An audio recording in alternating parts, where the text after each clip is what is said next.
Welcome to RPG Book Club, the podcast where we play a little bit of a video game and talk about how it makes us feel. I'm Sam. I'm Bernard. And I'm Trish. And today we'll be continuing our coverage of Clair Obscur Expedition 33, playing until we reach the camp scene after the Forgotten Battlefield. But before we get started, how was everyone's week? So we recorded a victory lap the day before Labor Day, if I recall correctly. And if I recall correctly, I talked about how I was playing Donkey Kong Bonanza. Well, now I've beaten Donkey Kong Bonanza, and it's so good. It's amazing. It is in a lot of ways very much a follow-up to Super Mario Odyssey. Mm-hmm. And this might be recency bias, but I feel fairly strongly it's a better game than Mario Odyssey. I agree. And I think Mario Odyssey is an absolute masterpiece. I also agree. But Donkey Kong Bonanza, man. Yeah. Like, without spoiling the magic trick, they pull off a magic trick in the last couple of hours, and it's so cool. I love it so much. Yes. I mean, the whole game feels like a magic trick, really. But the prestige at the end. Yeah. That's Thank you both for making me want to play this game even more. It's yeah, real good.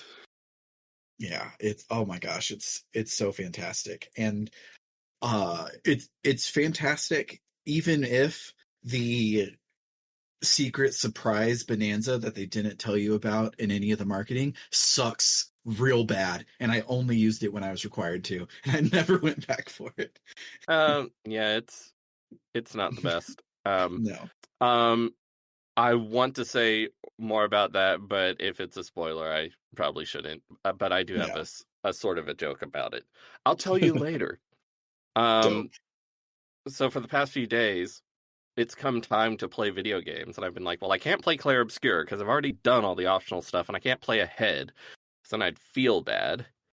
And I should probably play something. I'll play Donkey Kong Bonanza, and I just keep playing Donkey Kong Bonanza. I have like almost 600 bananas now or something.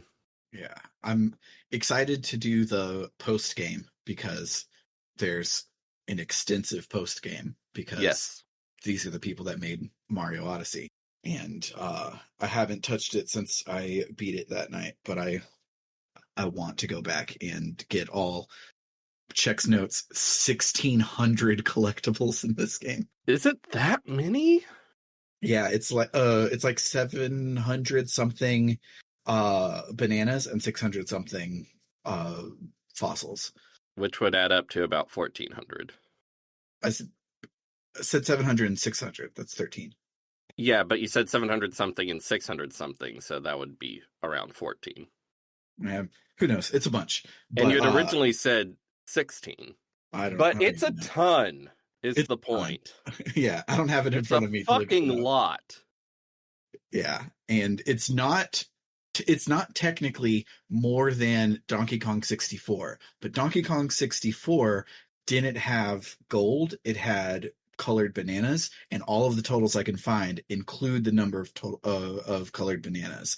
And so I would have to do a lot of math to know if it's actually more than Donkey Kong 64 or not. But it's a lot. I think it would be better to just not think about Donkey Kong 64 ever. I would be sad if you did that because I love Donkey Kong 64. Yeah, playing this game makes me want to go back and play Donkey Kong 64. Anyway, how about y'all? Oh, I saw. God, I'm trying to decide how amusing I want to make saying this. I saw the Pussy Doctor, or as I've sometimes referred to her, the Pussy Smith. Nice. So that's the thing I'll probably talk about more in Victory Lap, but faster, Pussy Doctor, kill. So yeah, I did that. Also, I thought I'd talk more about So I got a project at work recently. So apparently our reference library wants to get rid of our paperback section entirely, which makes me sad. But we're not doing that yet because the director hasn't retired, so she's not allowed. So instead, as a way to thin it out, she wants to do a project of noting how many duplicates where we have a mass market paperback, but we have the same book somewhere else in the library, and make note of that, and then compare them all and see how many of them we really need. And so I'm in charge of going on a laptop. I'm on a laptop going through book by book in the paperback section, searching in our catalog the name of the book, and being like, okay, do we have it in somewhere else around here? Because there is, unfortunately, with the software use, there's not an easier way to do that. That sounds tedious. It is, but I like tedious time in the stacks. I like things like this. Tedious work can be nice. But here's the thing that I noticed that I wanted to talk about in my this week's section because it was funny. As I was noticing it previously, and then today it just hit to a point where I had to talk to someone else about it. So sometimes when you search the name of a book, not just the book comes up, other stuff comes up that doesn't even have, I'm specifically only searching title, not keywords, just the title of this book. And other stuff will come up doesn't have any of the same words in the title. And one of those things, some of them are collections of poetry, and one of them is the complete series of Alf. And every time it shows up when I'm searching some weird romance novel, I'm like, why is Alf showing up?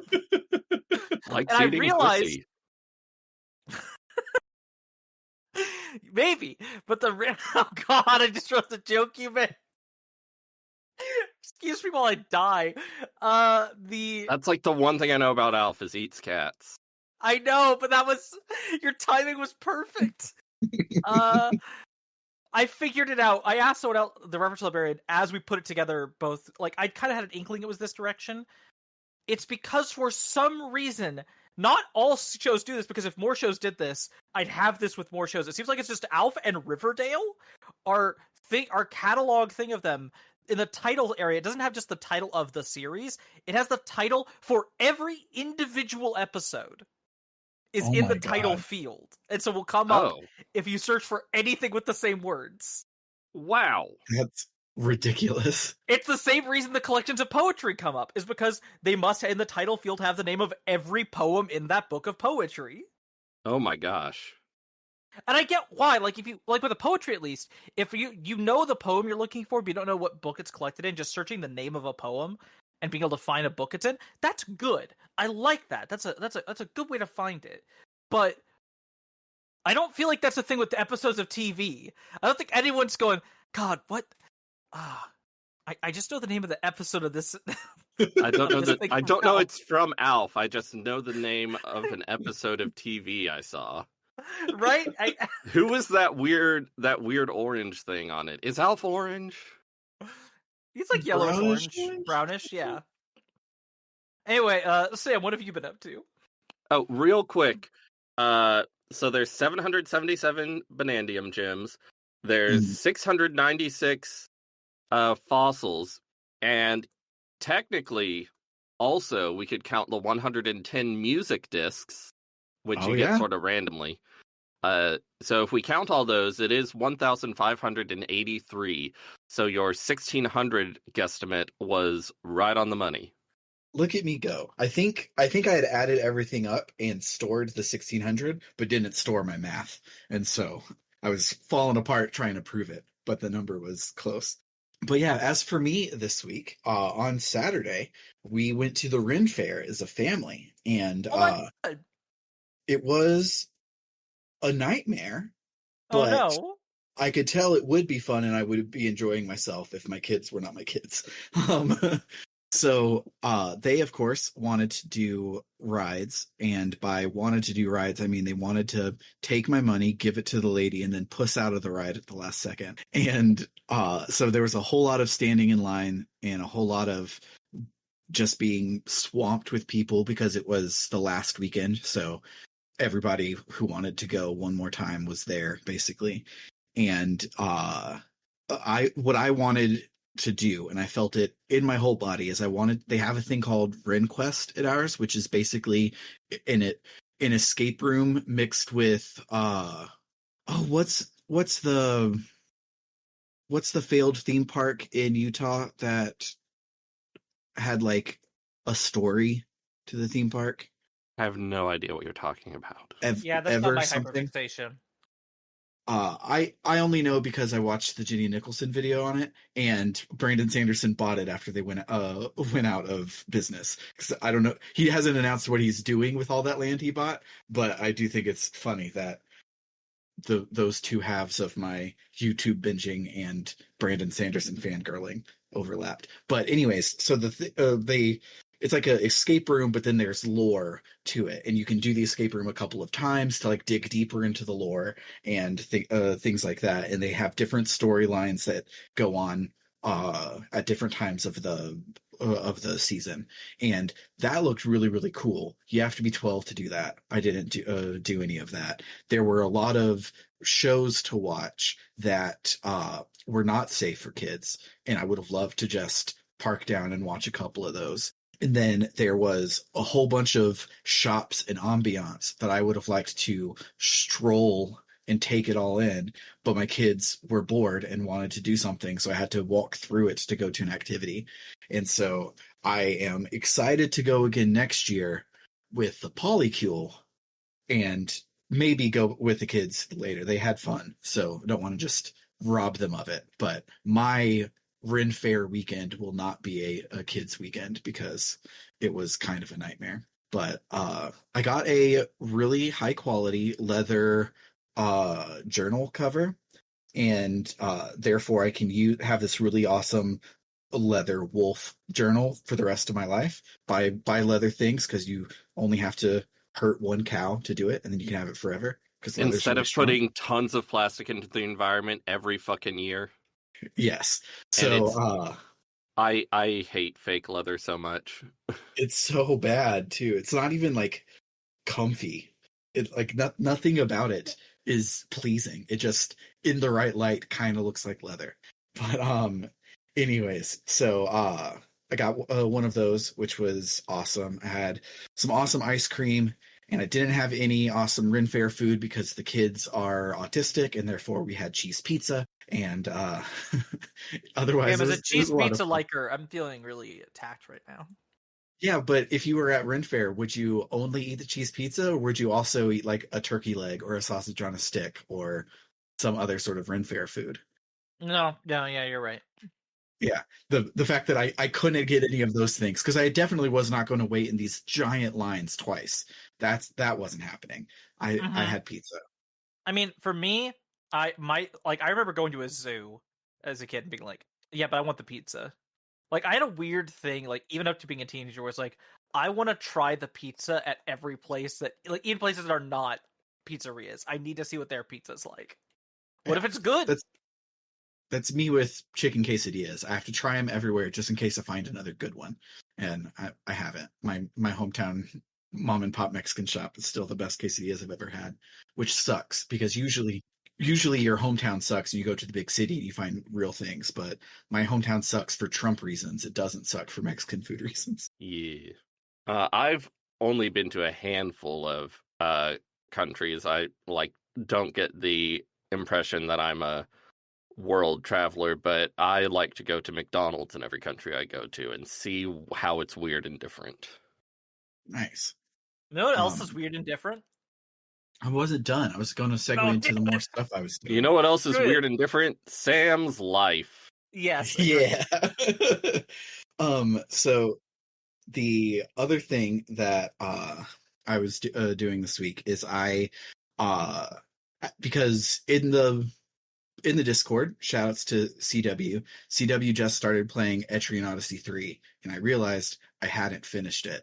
So I dived back into it, and I was playing it Sunday night, and it was about 9 o'clock when I started playing. And I'm like, this is nice, and it's cozy, and I'll just cuddle up in bed, draw me some maps. Things will be fine. I'll go to bed. And then it was like 4 a.m. because I kept playing, and it wasn't actually tiring me out. It was too good.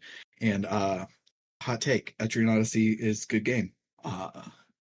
Evermore extremely hot. Evermore, thank you. I knew it was ever something.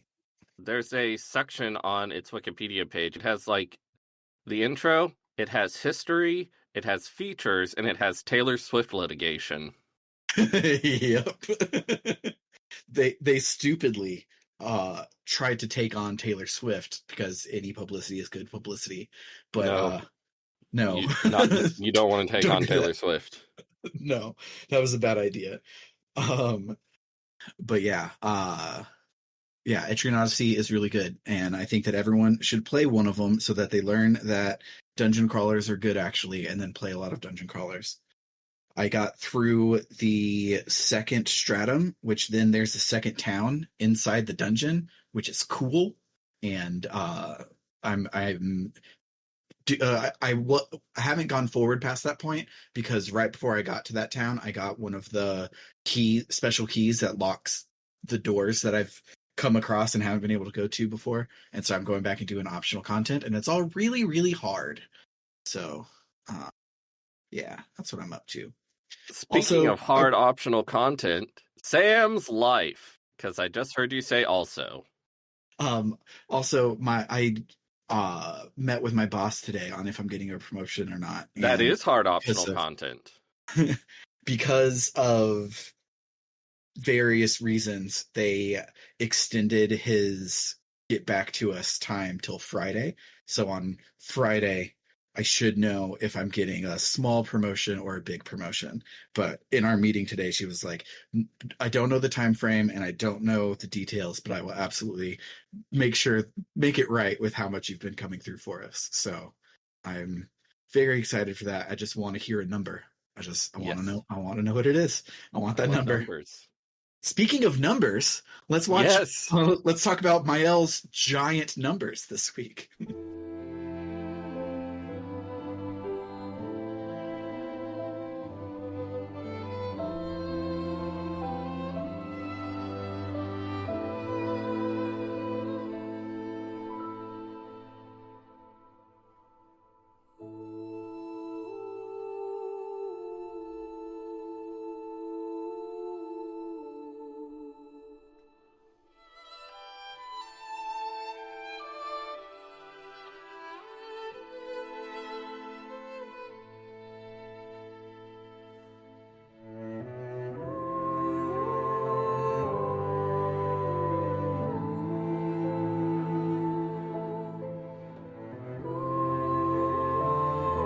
So I didn't have a chance to proofread these notes, and by I didn't have a chance, I mean I got distracted.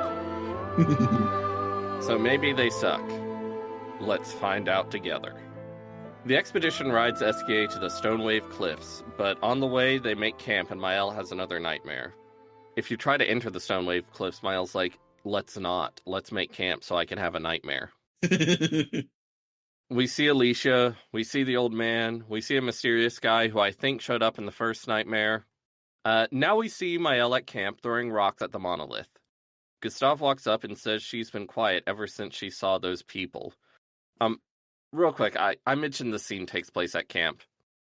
Camp is always in the same location, and if it were just like an abstract gaming area where we do our camp tasks, that wouldn't be weird to me. But the fact that we have lots of story scenes that take place in the one spot where camp happens makes it feel weird to me. Yeah. Especially because a lot of them happen on that cliff that overlooks the monolith. And it's like them interacting with that monolith is important several times. And it's like, this is the Normandy, but it doesn't move. So why is it a Normandy? It would be fine if it was like the same exact layout in all of them, but they just randomized like the clutter or whatever. I would believe that, but it being the literal exact same everything is weird. It's like how in Paris every hotel room has a view of the Eiffel Tower, every camp has a view of the monolith. So yeah, Gustav walks up and says Mael's been quiet ever since she saw those people. Mael says it felt like they actually knew her. She says she doesn't understand anything that's happening. Gustav says not understanding is hard, but it helps him to focus on the things he does understand, like the people he cares about. And now he feels a little less lost, because at least they're together. Mael laughs at Gustav for being sincere, and he says that she can talk to him about this stuff, their family. Or that's what the paperwork says, at least. Now we can run around camp and do stuff, but when we get asleep, we see another creepy black and white Mael scene. She's asleep, and Alicia and the old man are standing over her, menacingly. Alicia speaks in a creepy voice, saying some mysterious shit about envying those who know not that they are not. I don't know what that means. I've talked before about how annoying it is when I have to write notes on the anime bullshit scenes in JRPGs, and this game is based on JRPGs, so it has some anime bullshit scenes. Yeah. Anyway, let's head to the Stone Cliffs. We get a scene where Ciel kind of hits on Gustav, and Gustav is kind of a dork, and SKA says he can't get Flory himself because it's too much effort. Then SKA one-shots an Evron the size of a building. Now we have a lot of dungeon. On the way, we see a shrine to the Paintress, and the gang muses about people turning to anything they can when faced with the unknown. In a dark cave, the expedition comes upon the end of dungeon boss. It's a freaky thing called the Lampmaster, so called because it has a ton of arms holding a bunch of lamps. The fight ends with the gang blasting the Lampmaster through the cave wall and into the sea. But then it flies back up. Time for a second phase of the boss fight. After we kill the Lampmaster a second time, and it falls back into the sea, Ciel finds a weird rock and SKA flies up, thrilled that they've found Flory. He flops down into the water and tells the expedition to jump off the cliff onto him. Ciel is nervous, but Gustav encourages her. Ciel and Lune jump down. Lune does a little spin because that's her style. Gustav and Mael linger. Gustav muses that the Paintress doesn't seem that far now. Mael asks if he wants to throw another rock. Gustav looks around for a good one, but we, the audience, see that the filmmaking now mirrors when the old man approached on the beach. Gustav finds the perfect rock, picks it up, and turns to Mael. Then a bolt shoots through Gustav's stomach.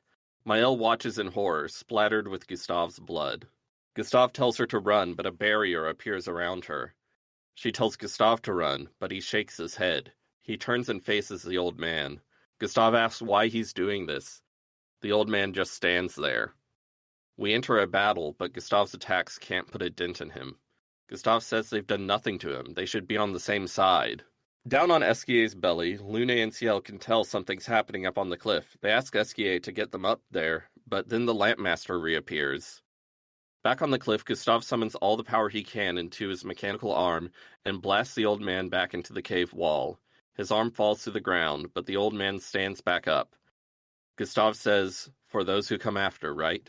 Mael pounds her fists against the barrier, to no avail. Gustav charges at the old man, who stabs Gustav through the chest. The barrier around Mael dissipates as she yells for Gustav.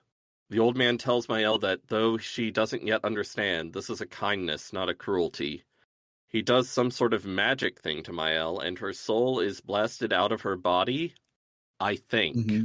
Yeah, it looks like in Doctor Strange, when Tilda Swinton does it to Doctor Strange, it's like that exact sort of thing where you just push it and your astral projection stuff pops out. Yeah. So that version of Mael floats in a void, and distorted unknown voices, perhaps of Alicia and the old man, but it says unknown man, unknown woman in the subtitles, and it's weird and distorted. I don't know, but they say vague stuff that I'm not going to bother taking down. Mael's soul is sucked back into her body. No, I'm not. The old man seems surprised. He tells Mael that this won't make sense to her, but they both want what's best for their families. He's sorry she's caught in the middle, but he did try to warn her. The old man raises his cane to strike, but a man runs in and blocks the attack with his sword. He has strands of white in his hair. He wears an expedition uniform, and he's really hot. He's so fucking hot, like stupid amounts of hot. I knew you two were gonna talk about how hot he is. Like, I thought Gustav was hot, but this is a whole nother level. This guy. We might recognize this stranger from Mael's nightmares. The old man tells the stranger to stay out of this. He chose to walk away. He doesn't get to interfere now. The two men speak vaguely of things which will presumably become clearer later in the story. Focusing on the old man wanting his family back, the stranger tells Mael to go to her friends. He'll handle things here. Mael jumps down to SKA. The old man says vague stuff about the stranger setting them down a path and vague consequences. The stranger says she'll never paint again. The old man walks away. Back at camp, Maëlle weeps for Gustave. Esquier walks up and gives her a hug and lets her punch his stomach to get out her feelings. Later, Maëlle has fallen asleep against Esquier, and Lune and Ciel sit together by the fire. Ciel talks about how the last time they sat together like this, it was long ago, when they were mourning their parents together. Seems like every time they're together, it's to grieve. Lune says the plan doesn't change. They continue towards the monolith, but they've lost the Lumina converter, and the backups were destroyed at the beach, but Expedition 32 will bring more. Their chances will be better. They need to prepare them, update their journals. Ciel calms her down. She says tomorrow will still come. She rests her head on Lune's shoulder, and the crowd, by which I mean Trish, goes wild. I don't know what you mean. What are you insinuating here? But Ciel and Lune jump to their feet when the stranger from the cliff shows up. He gives them Gustave's arm, saying it seemed important. He says if they want to reach the monolith, the best path is through the quarry up north, and they're like, who the hell are you, and where did you get that expedition uniform? He apologizes for not being able to save their friend, and says he too is an expeditioner. He's from Expedition 0. Lune asks how he's still alive, and not insanely old. The stranger says he doesn't know exactly, but some of them stopped aging and weren't affected by the gommage. The old man who has haunted our expedition is one of them, Renoir, the commander of Expedition 0. Lune and Ciel ask why he massacred their team, how he could turn against his own people. The stranger says Renoir believes his immortality is a gift from the Paintress, and that if she dies, so will he, and he enjoys living forever. There's definitely more to it than that. Absolutely. Come on, Verso, what do you take me for? Okay, but the idea that this old man has truly just been like, oh cool, I'm just gonna spawn camp all the expeditions. I'm gonna spawn camp, and I'm gonna get, like, absurdly OP from all the experience I'm farming. Yeah. The stranger says he couldn't help their friend, but maybe he could help them. Maëlle walks up and says, so if I want to kill Renoir, I have to kill the Paintress first? She asks his name. It turns out he is the Verso we've heard of. And Act 2, Verso, starts. I didn't mention it, I don't think, but Act 1 was called Gustave. Act 2 is called Verso. We now take control of Verso at camp. We run up and talk to Esquier. They're happy to see each other again. Verso asks if Esquier told them about you-know-what, but Esquier says maman's the word. We get the option to spend time with Esquier. They talk for a bit, and we find that Verso and Esquier have traveled with expeditioners before. After their conversation, the screen says our relationship level with Esquier has increased to 1. That's right. There's more game in this game. There's more game in this motherfucking game! That's right.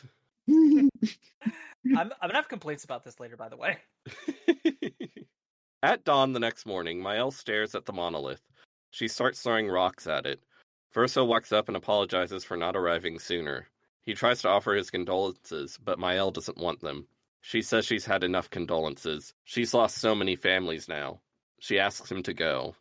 Now we're back on the world map, where a haunting new theme plays, and I go, oh, you know I'm putting this in the episode when I edit it. We go around doing optional content and learning about Verso's cool mechanics. I can't wait for you to tell me what his cool mechanics are, because I haven't played with him at all. They're so cool. When we've had our fill, we head to the quarry Verso mentioned, the Forgotten Battlefield. It's full of the stonified bodies of expeditioners, and when I say full, it's like probably more than you're imagining. Yeah. It's a lot. Turns out, I'm guessing the early expeditions were big, because there's a lot of people. We see an ominous shot of a large figure stomping around. I'm sure that's fine. Maëlle, clutching Gustave's discarded arm, asks if they can stop to bury him. Verso says there's a good spot at the end of the dungeon. And everyone approaches, and Verso teaches the expedition the gradient counter, because this game needed more mechanics. It fucking didn't. What I hate about the gradient counter is it looks like a jump, and on jump, you hit it early so that you're in the air when the attack hits. But the gradient counter is like a regular counter where you hit it when it hits you. So I have missed every single one because it slows down, and I'm like, all right, I have to press the button now, and that's not when you press it. Nope, it's so annoying. I despise it. I have yet to successfully use a gradient counter outside the tutorial, and part of that is because I've been doing all the optional content, so I'm over-leveled, so I didn't have a lot of opportunity to get gradient counter attacked by enemies, but I'm still... I was complaining about the gradient counter to Maddie Grace. I was like, why do we need this new mechanic in this game? This game had enough mechanics. And she was like, it actually really blossoms when they introduce a new mechanic that ties it all together. And I was like, God, fucking God, dang it. I love this game. Me too. But also... As the expedition continues through the mountains of corpses, Verso says most of them were taken out by a single big Nevron, but it's probably not here. We're totally gonna be fine. As the expedition crosses a bridge, Mael breaks down about all the death everywhere she goes. She asks how they can go on like nothing happened. Ciel tells her when one falls, and waits for her to finish the line, but she doesn't. A giant Nevron with 4 arms leaps onto the bridge, destroying it. The expedition falls into a pool of blood at the bottom of the pit. The giant Nevron attacks, and even if you've been doing all the optional content, it's still a fairly serious boss fight, especially because once you get its health down, it summons a new sword and has a second phase. After the fight, Lune tells Mael that all this, the mountains of corpses surrounding them, is what they're fighting for, and I get what she means, but it's an odd way to put it if you ask me. I feel like it was fairly cogent, personally, but okay. I mean, I just thought it sounded weird, but that's just me. The expedition climbs out of the pit and finally reaches the place Verso talked about. It's a beautiful meadow outside the forgotten battlefield with many stakes in the ground marking graves. Mael buries Gustave's arm, by which I mean she places it on a pile of leaves. Verso looks at a stake with an Expedition Zero armband tied to it. Mael promises Gustave that she'll make the paintress and Renoir pay. She says she'll save Emma, his apprentices, everyone. She says they could never tell if he was her brother or father, but really he was both, the best brother and father she ever had. Lune and Ciel both say a few words to Gustave and to themselves. The remaining 3 members of Expedition 33 stand together at their comrade's grave, and Verso is there too. He really is there. Back at camp, Verso tells Expedition 33 that they need to go and recruit his oldest friend, a Gestrel named Minoko, to help them take down the Paintress's heart. If they try to approach the Paintress directly, the dense chroma surrounding her will erase them, but if they destroy her heart in the center of Old Lumiere, the barrier will fall. I'm like, so she has a heart, separate from her body, that makes her invincible. Is it going to be at the bottom of a well under a windmill? I was Is it thinking going to the have same weird thing. hair on it?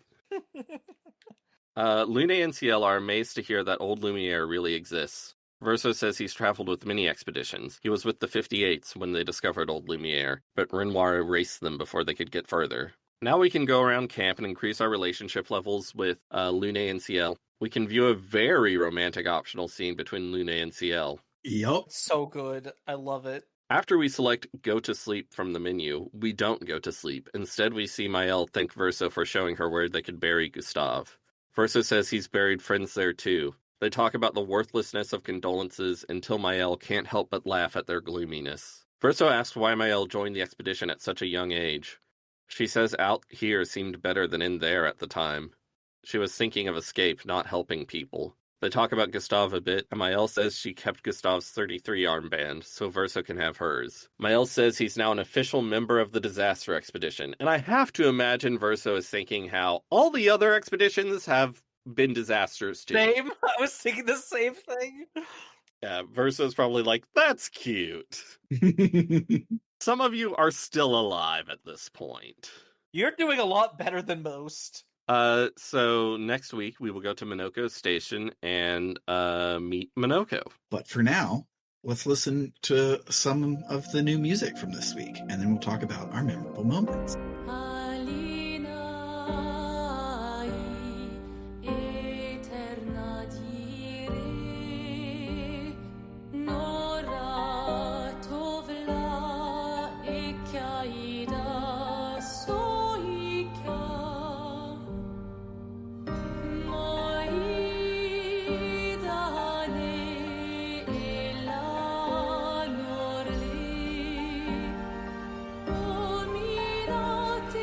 I love Verso's mechanics. Basically, his attacks, they don't generate overcharge or charge, they generate perfection. And when you generate perfection, you fill up a meter that takes you like from rank D to rank C to rank B to rank A to rank S.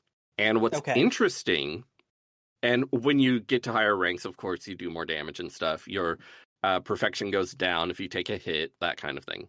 What's interesting is that most of your attacks, most of your specials that you get with him will be like on rank C does this extra bonus effect. On rank A does this bonus effect. What makes it cool is that it's not rank C or better. You have to be specifically on rank C if it says rank C. Ooh, that is interesting. Cool. So it's like it's a thing you have to kind of regulate. There's times where you might want to take damage, so you can go down a rank, so you can have the specific thing you want. Yeah, and also I think it's neat how we were sort of building Gustav around shooting things, and shooting things actually ends up being really useful as Verso, because shooting things generates perfection. Shooting things did not generate charge as Gustav, but it generates perfection as Verso. And also, you get a special on Verso that does more damage depending on how many times you've shot your gun during the turn. I love it. It's like they knew we were going to build Gustav around shooting things, and then when they replace him with Verso and migrate his build onto Verso to an extent, it's like they knew we were going to do that. Yeah. My memorable moment this week, I can't talk about because it's related to a different game that you two haven't played, but without going into any specifics, when I first saw this game and I saw that you had like the active Paper Mario battles, I was like, oh my god, they have additions. This is Legend of Dragoon. And I didn't realize how exactly right I was. I will not expound on that, but the listeners who've been here the whole time know exactly what I'm talking about. And Sam Reich? Cool. Yes. So I told I told Bernard before we started recording, I actually got spoiled that he was going to die. That Gustav died this particular segment. And I don't feel like that's super less the impact, because for me the impact is less his death and more the scene where they all talk at his quote unquote grave. Like the way it cuts between them all, it feels very intimate and very well done. That actually made me tear up. I do feel like it is in retrospect very obvious with how boring his skill tree was compared to everyone else's. Yeah. And also the fact that all of his weapons, none of them had secondary effects in his hand, but now in Verso's they do. That's cool. Yeah. Yeah. What's awesome about it though is because Gustav's shtick is very basic. He has the most basic wrap your brain around it mechanic. It makes sense that his wouldn't have it. So when you see that his doesn't have any bonuses, you don't think, oh, like in Xenoblade, there's a character that you go into their transmog menu and they only have 2 entries, and you're like, oh, well, you're gonna die. Everyone else has 60 of these, and you only have 2. That sucks. It didn't feel like that because it was like, oh yeah, his is basic. He doesn't have all these extra mechanics, so he doesn't need all this extra stuff. That's fine. He's Gustav. He's okay. And he's the main character. They make him simple so you can use him effectively, even if you're dumb. Mm-hmm. I like Verso so far in terms of... I'm very glad you both have a hot guy whose mechanics you like. That makes me very happy for you both. I appreciate him as what he's adding to the part as a character. I think there's some good potential from where he can go from here. This is a thing me and Game Professor Sam have talked about a lot of times with games, where I will have a critique, and his thing is like, yeah, in this specific game, that's not a problem, but the fact that it is an industry-wide phenomenon is the problem. And the fact that it's like, okay, we have one guy and 3 girls, that's the party. The guy dies, awesome. One of the girls is going to step into the spotlight, and she's going to be, like, we're going to get either a new main character from that, or we're going to maybe have no main character, and the focus can shift. and you can kind of pick who you want to be effectively the main character. And then it's like, no, Verso's the main character. He's replacement Gustav. And all this relationship thing, which I like relationship tracking mechanics, it's all about how much the characters relate to Verso.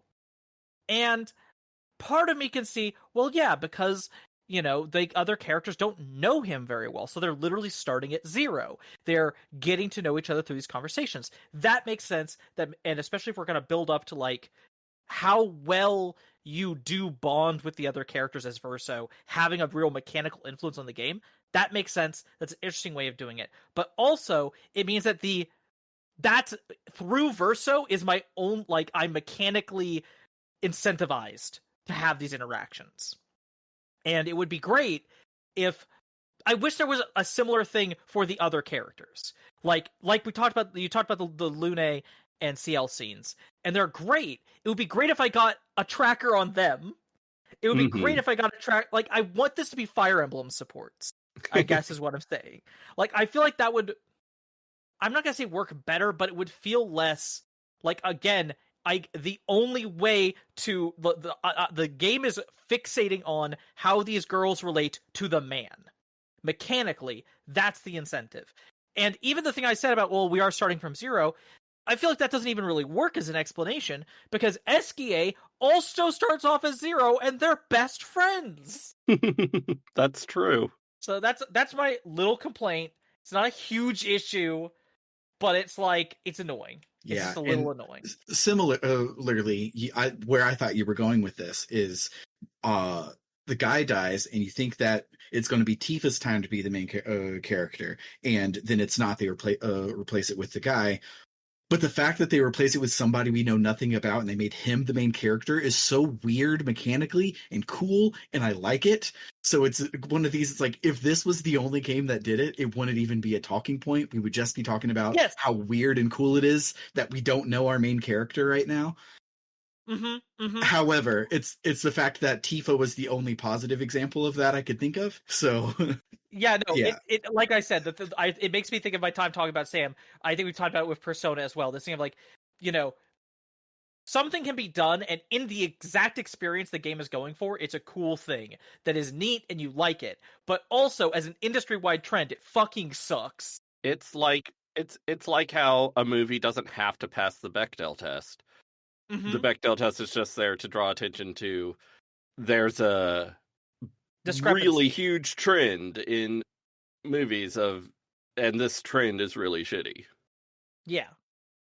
I am interested to see how the relationship level mechanic, how big a thing that turns out to be. It seems like you just have to talk to people every time you make camp and you'll get it.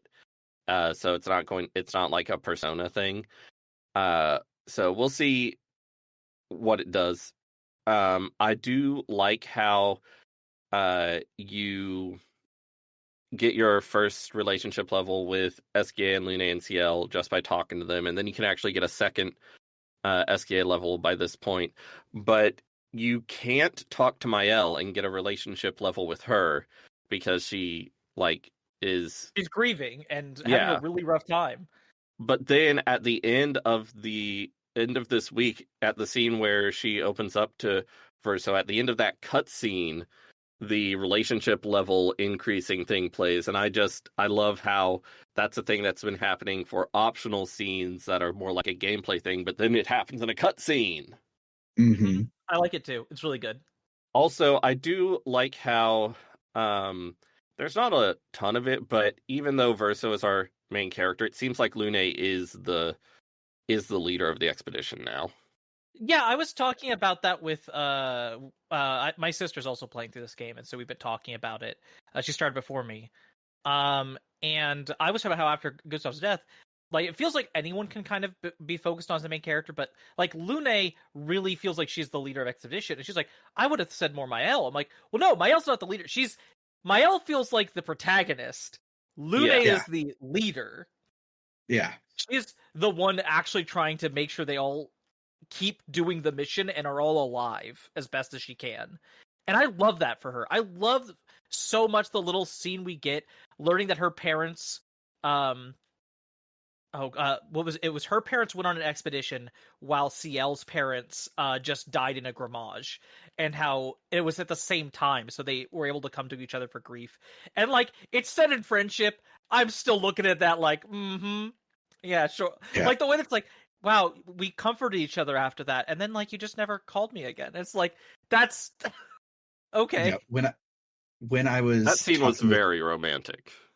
When I was talking with Maddie about it, we were talking about there's a scene where it very, very obviously, I can't remember if it's Lune or CL, but they put their hand down like they're about to hold hands, and then they say something that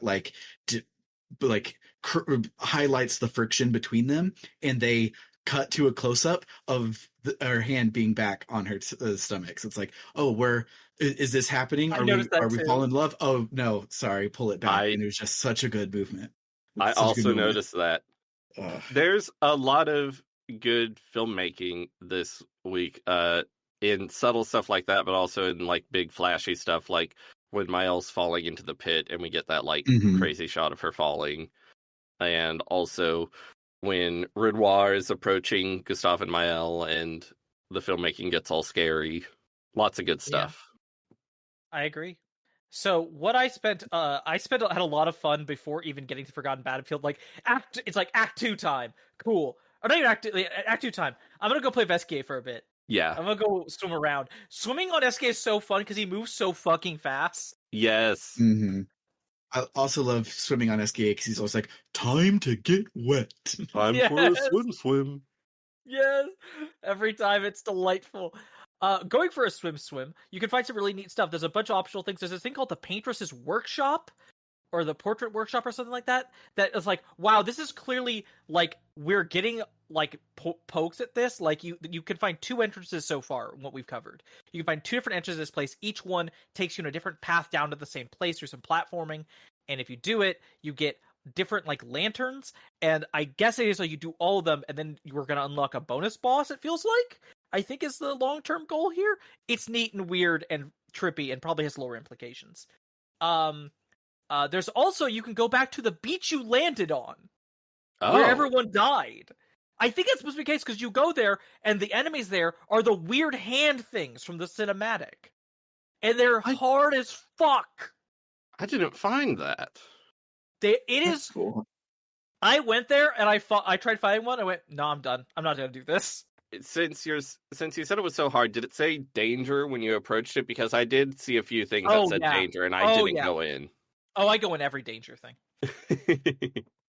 No, that one definitely says danger. Apparently, if you beat one of the Pictos they just drop randomly is one that gives your characters shields when they start the battle.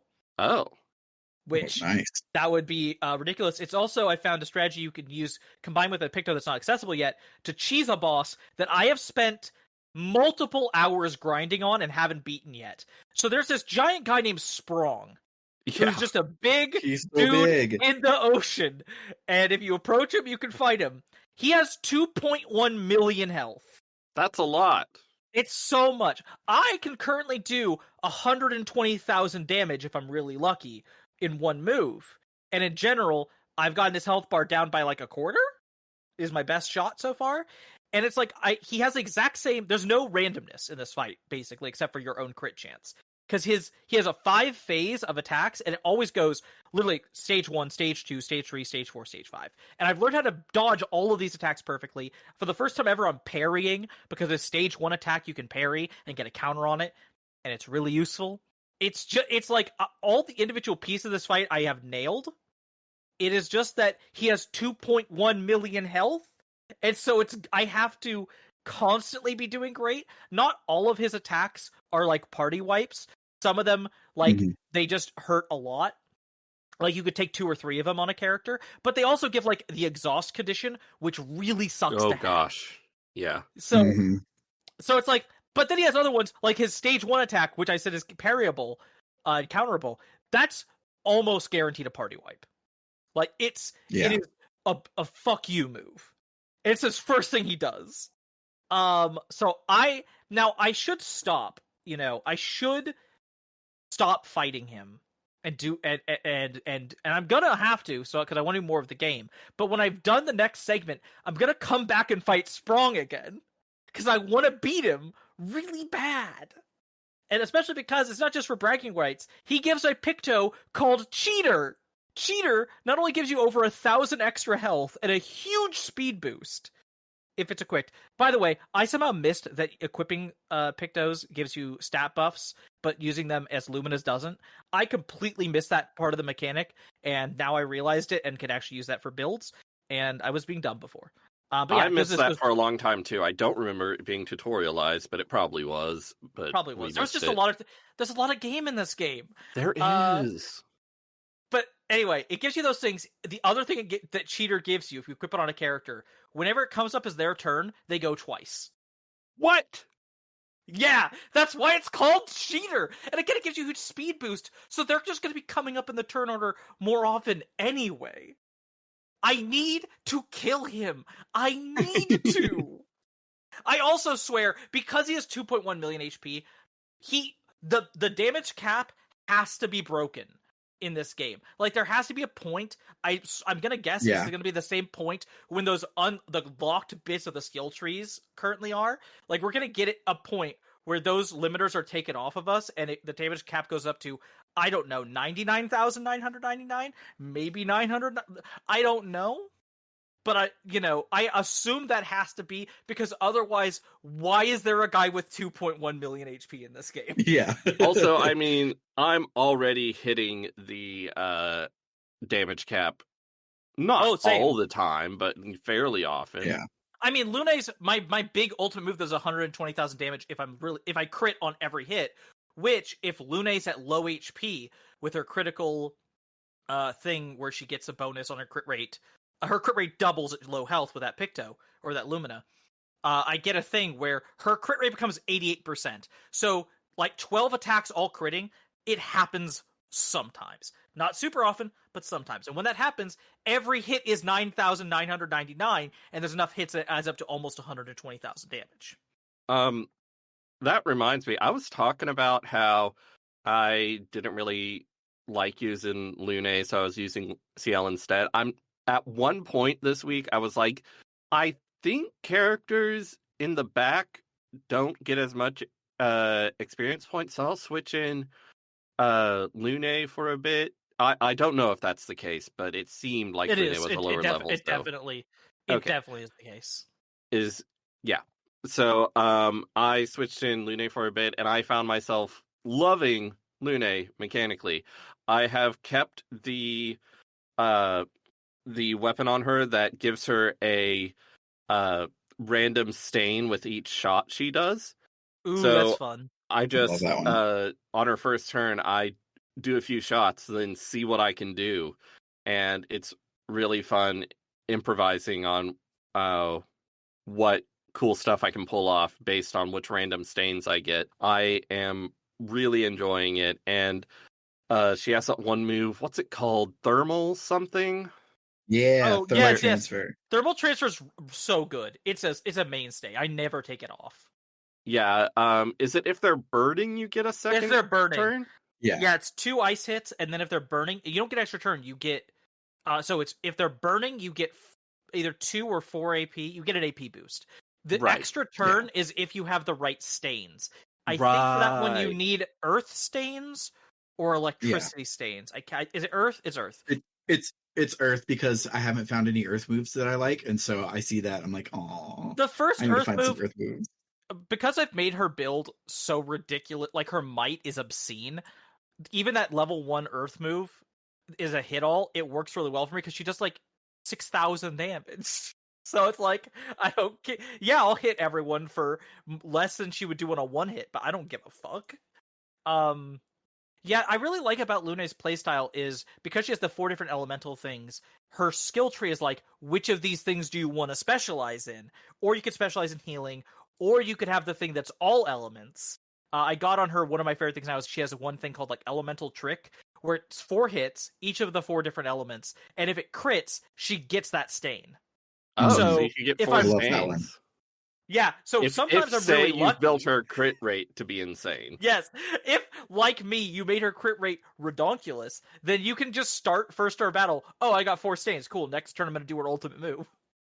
Because the Lightning Dance, which is the move I do the ridiculous damage on, it gets a huge damage boost if you have a Water, Fire, and Earth stain. It consumes those to do a big damage boost. And then every time it crits, you get another Lightning Blast. And also she has a move called Mayhem or something, where Yeah. she spins all her stains and does an attack of that element each for each stain. Mm-hmm. And I really like using that because if I build up a bunch of stains I don't like in my from my free shots, if the random stains I get I don't like, I can just use them on Mayhem and do a bunch of damage and then start fresh. It's really good.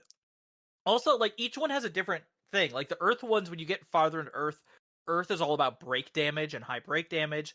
The Fire ones, you get into stuff where it starts, like, using burn as a condition for extra things.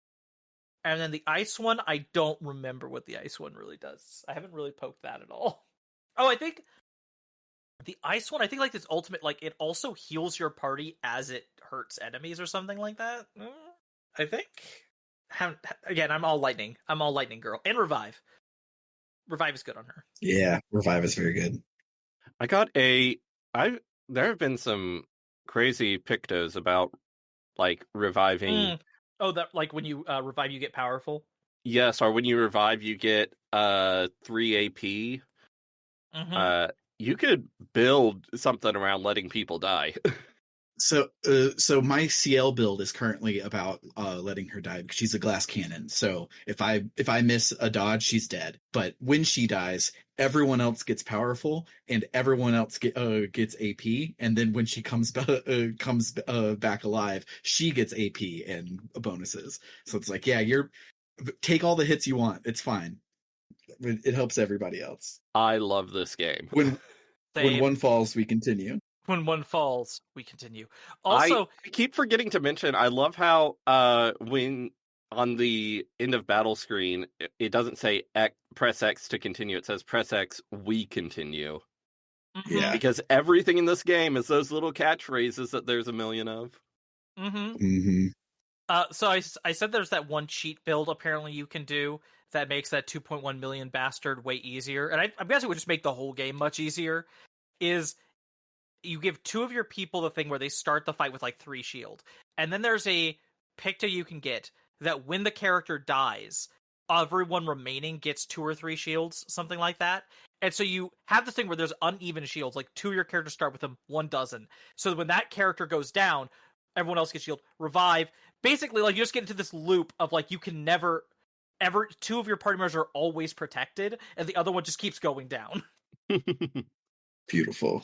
There's also, Sam mentioned last week, I think, there's also crazy builds you can do based around having only one character alive. Mm-hmm. Like, there's one that when a character is the only one standing, their crit rate becomes 100. Yeah. There was a thing I was gonna use. I because those are really also good because it's not if they're all dead. It's just if you're the only character there. Which, if you're doing the challenges to, like, I went and did the secret arena and I stomped it, and and it was extra easy to stomp because I just gave Lune all these if you're the only one left stuff, and she just fucking annihilated them. I just realized, when you have more than 3 characters in your party, when you lose a fight, you can choose to send in the reserve party members. You could put all that stuff on your 4th character. Although I am guessing that Minoka is going to join the party next week, probably, which would be fun and cool. But if that happens, that would be less of a useful thing to do, but still, it's a cool thought. Yeah. Also, mentioning Minoko reminded me of a memorable moment I had. Minoko talks with Verso talks about Minoko to Lune or CL, I forget which. And the girl says, "Oh, your oldest friend's a Gestrel? Gustav would have loved that." And Verso says, "Why did Gustav love gestrels?" And she says, "No, he loved the idea of friendships that could last for decades." Oh, I was like, "Oh, it's so good. I It's love very that." good. In general, like what we've got hinted at with our villains and with Verso here is really interesting. Like, if depending on how much he's on the level, we don't know. But like the idea that these are people who on solo are just motivated by like, because again, his motivation, he's like, oh, he just doesn't want to die. It's like, well, it seems more like he doesn't want his, I'm guessing, his daughter to die, who is the masked girl, or maybe granddaughter or something. Something Like, like that. yeah, and it's like he is putting her survival over everyone else in the world. And it is a thing of like, yeah, I mean, other people are fucked, but we're not. Yeah, I'm looking forward to learning more about what's actually going on with Same. Renoir and Alicia and even Verso. This game's really fucking good. It Also, I was gonna say, Really, truly is. when you brought up those last stand pictos, I did want to say, the first thing I did, another first thing, one of the first things I did is I took a break from fighting the 2.1 million HP guy to be like, I'm gonna go challenge hot chef slash chief girl. I'm Yes. gonna go. If I have all these bonuses, surely I could take her down. That was a laughable thought, and I don't know why I had it. No, I fucking couldn't. She's obscenely strong. Yep. I've not gone back and challenged her again because I'm scared. Last week we had shitty parkour. This week we had shitty volleyball. Did y'all play shitty volleyball? Yes, and Dude, I found the beach that has the shitty parkour as well. I hadn't done that last week. That parkour is so shitty, and the volleyball is so shitty. I love it. It's so I love, good. It's so I love bad. how bad it is. It is so fucking like the first one. Like it took me like the learning curve of getting good enough to beat the first couple was one thing, and then the final one where it's just a huge go fuck yourself. Like, Yeah. so you still lose after 5 hits. This guy has 20, and he's gonna be shooting ones that do double damage. It's like, oh, cool. I'll die then. I did eventually win. I kept at it. Yeah. One thing that makes it extra shitty and therefore more fun in a frustrating way is your attack isn't instant. Your attack has like a the timing is to so it. weird. So it's like you can't hit it right when it gets to you because you'll miss and it'll blow you up. You have to hit it when it's like far away, but not too far away. And also you have to be aiming at it because they're coming in from different directions. It's so bad. It's so stupid. I love it so much. I mean, in general, that's why I feel like that's a microcosm of how this game's timing stuff works in general. Because, like, I've started to realize, like, all my complaints about how the fucking system and all the complaints I've gotten from even my own wife about how, can't you hear audio cues? Yes, I play with my headphones. I have the sound on. I can hear. I'm not playing anything else while I'm doing it. I just don't find the audio cues extremely helpful all the time. And what is the problem is that they're so at odds with the visuals, and I realize the biggest problem is the game wants me to dodge or counter or whatever at the exact moment I get hit. That's when I have to dodge, which in my brain makes no sense, because if something's literally about to hit you, that's not when you dodge. You dodge a second before that. Like, what the fuck are you talking about? I have no idea what you're talking about with all of your issues with it. I feel like I'm hitting it a little bit before they hit me, and I'm getting perfects up, down, left, and right. I'm not having any trouble with the timing. I've gotten better, but I still, especially when I run into a new enemy and I have to figure out their timing, I still frequently I dodge a half second too early. My character's 6 feet away from the blade, and I get hit, and I go, that doesn't make any goddamn sense. I hate the visual of it. I hate it. At no point in the game have I had these issues, so it sounds like a you problem. Go fuck yourself, Sam. Speaking of parrying, did y'all fight Gross Tet? No, I wanted to, but I didn't find him. Gross Tet means big head, so it's a big stone head with arms and legs, and it attacks by bouncing. No, where the fuck is that? I can't remember where it is, but I didn't play ahead, so it's somewhere you can find it. It's just standing on the overworld like a regular enemy, but it is a special boss. I Maybe I don't did fight him. I might have killed him so fast I didn't see him hop around. No, you did not kill him so fast, because I don't Okay. know how much HP this guy has, but it is a lot. And I was just fighting him so long, and his one attack is very powerful, but I was getting good at dodging it and even parrying it. Uh, so I kept trying, and I could not put a dent in him. So I looked up. I just wanted to see what the recommended level is. The thing I found said recommended level like 55 unless you do the trick. Do y'all want to know the trick? The trick Tell does me the not trick. trivialize it. The trick is still What's hard. the trick? The trick is that you've got to parry his attack about 120 times, and then he'll self-destruct. Oh, I did hear about that. I did hear about that. It's stupid. I love it, and I've actually found it really fun because it doesn't take as long as it sounds, because he'll do attacks where he bounces like 10 times. But the timing, it's easy to get down, but then it can be a little funky occasionally. You gotta just get into a groove, and I found it fun getting into the groove with parrying that one attack. And then I also equipped a Picto on, I think, my L, because she has the most HP. I equipped a Picto that heals like 3% HP every time she parries, so I was able to stay alive longer, mess up more times with that. It was fun. That's silly. It is. I like it. Silly's good. This game's good. I This game is good. love this game. We should stop talking about it so we can play more of it. Yes. Sure thing. If you like what you heard today, you can head on over to www.rpgbook.club, where any and all donations help us offset the cost of running the show. If you decide to donate $1 or more a month, you'll become one of our gadabouts and get access to our bonus feed, which is filled with after shows for every episode and bonus seasons of the show, such as Tales of Podcastia, Escape Pod, and the JRPG Canon. If you up your donation to $5 or more each month, you can become one of our warriors and get your name read at the end of every episode, a little like this. Shoutouts to Dragonslayer19, Freddie Rodriguez, AA Ron524, and JFro Prime.